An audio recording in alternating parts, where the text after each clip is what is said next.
ओम नमो भगवते वासुदेवाय नमः। Hariom Sharma money tips channel पर आप सभी का स्वागत है।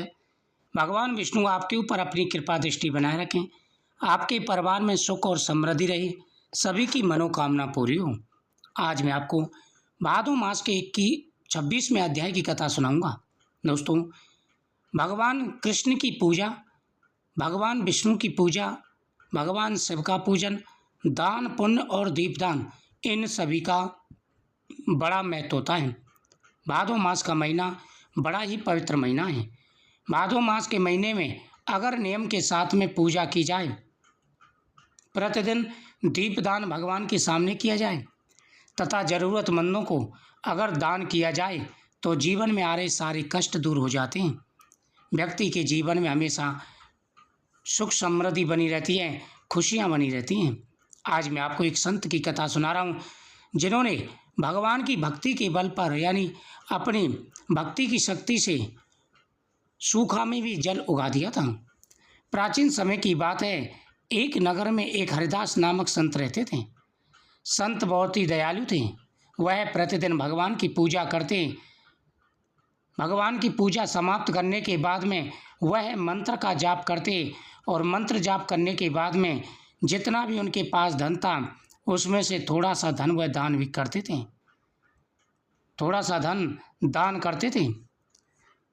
भगवान के नाम से वह जितना हो सकता था दान करते थे। जो उनसे दान लेते बड़े प्रसन्न रहते। लेकिन गांव के लोग उनसे ईर्ष्या करने लगे। गांव के लोग कहने लगे, देखो हरिदास कितना दिखावा करता है, खुद के पास तो ज़्यादा अन्न नहीं है लेकिन दूसरों को अन्न दान करता है। खुद के पास अच्छे खाने की चीज़ें नहीं है, दूसरों के लिए खाने की व्यवस्था करता है और दिखाने के लिए पूजा पाठ करता है।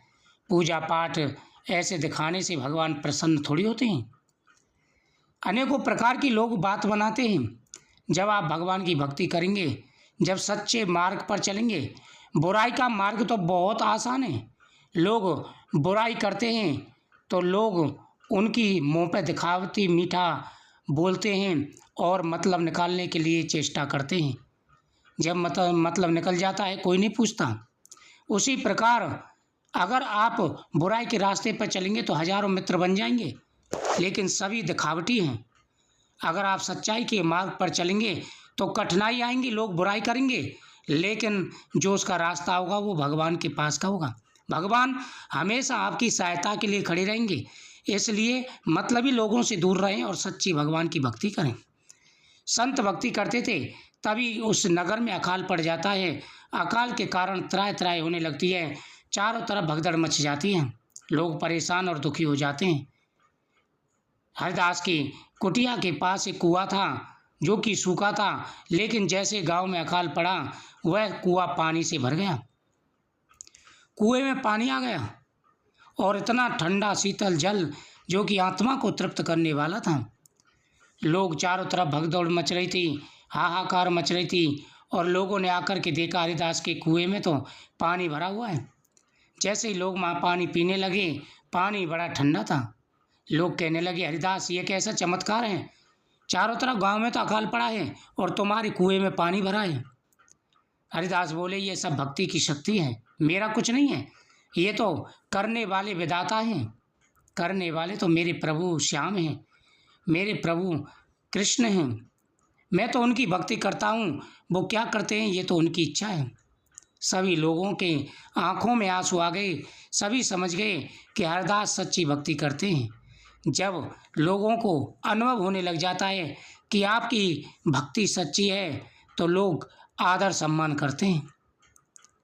उसी प्रकार हरिदास ने सभी के लिए कुएं का जल खोल दिया। कहा, जिसको जितनी ज़रूरत हो यहाँ से जल ले जाएं। सभी हरिदास के चरणों में गिर पड़े और हरिदास का आदर सम्मान करने लगे। कहने लगे, हमने बड़ा अपराध किया जो आपके ऊपर झूठा मिथ्या आरोप लगाया। हे हरिदास, तुम तो वास्तव में भगवान के भक्त हो, भगवान ने इतनी बड़ी कृपा तुम्हारे ऊपर की। सच्ची कहा है, सच्चे भक्त निराले होते हैं। वो किसी की बुराई भलाई के ऊपर नहीं रहते, वो तो अपनी भक्ति करते हैं, अपने कर्तव्य करते हैं। भगवान अपने आप उनकी सहायता करते हैं। जो भी प्रतिदिन भगवान के मंत्रों का जाप करते हैं, दीपदान करते हैं, भगवान उनके ऊपर हमेशा अपनी कृपा दृष्टि बनाए रखते हैं। दीपदान करें, प्रतिदिन कथाओं का श्रवण करें, भगवान की कृपा से आपकी मनोकामना पूरी होगी। आ रही सारी व्याधाएं, सारी परेशानियां दूर हो जाएंगी। ओम नमो भगवते वासुदेवाय नमः। ओम नमो नारायणाय नमः।